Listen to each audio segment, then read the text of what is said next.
Speaking of Los Angeles, it is just one of many major American cities that have stopped enforcing some traffic laws. Things like broken taillights or expired stickers will no longer get you pulled over, all in the name of racial equity. Critics have long warned that letting people get away with breaking the law will only lead to more crime, and they say the current crime wave proves them right. Here with reaction is Joe Gamaldi, National Vice President of the Fraternal Order of Police. Joe, great to see you here today.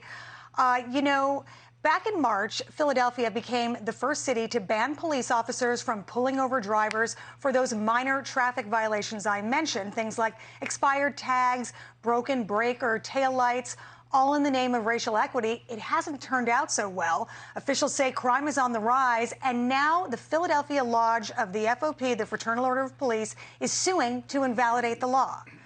What more can you tell us?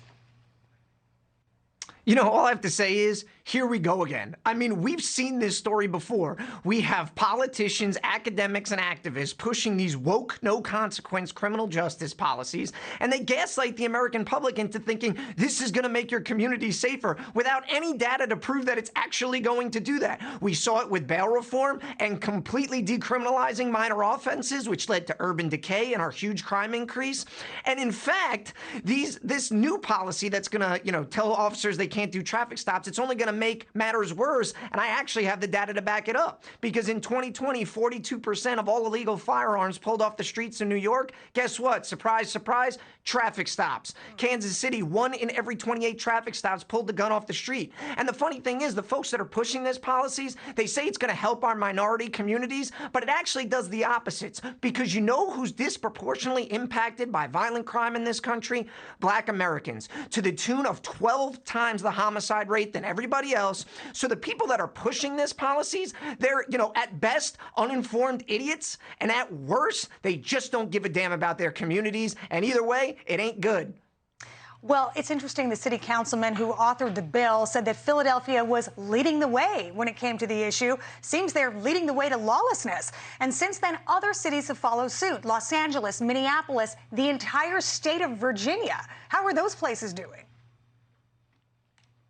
Not well. And a recent Gallup poll said that 80% of Americans are worried about violent crime in this country. And boy, are they right. We just came off a historic year in homicides in this country, and it's not slowing down. Murders are up 55% in Seattle. They're up 21% in Portland. Milwaukee's up 34%. New Orleans is up 36%. Not only that, we're seeing massive increase in violence against law enforcement. We've already had 142 police officers shot in this country. That's an 11% raise over last year's historic numbers. It's not stopping.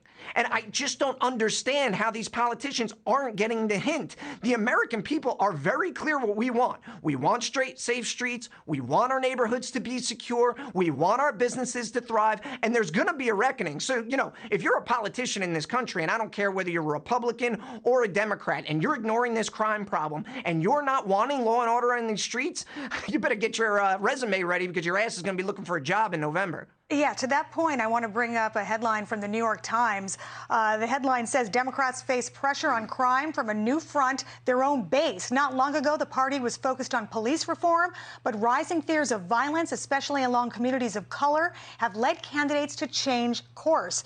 So what's going to happen this November at the box office? Because like you said, some of the communities that are most affected are the Black communities, the Hispanic communities, and they're Democrats. So what happens this November?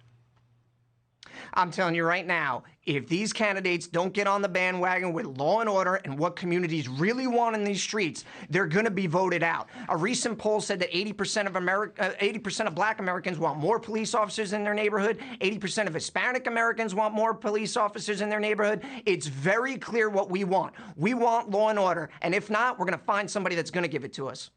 Sorry, I meant to say ballot box. I said box office. I must have movies on the brain. It's Friday.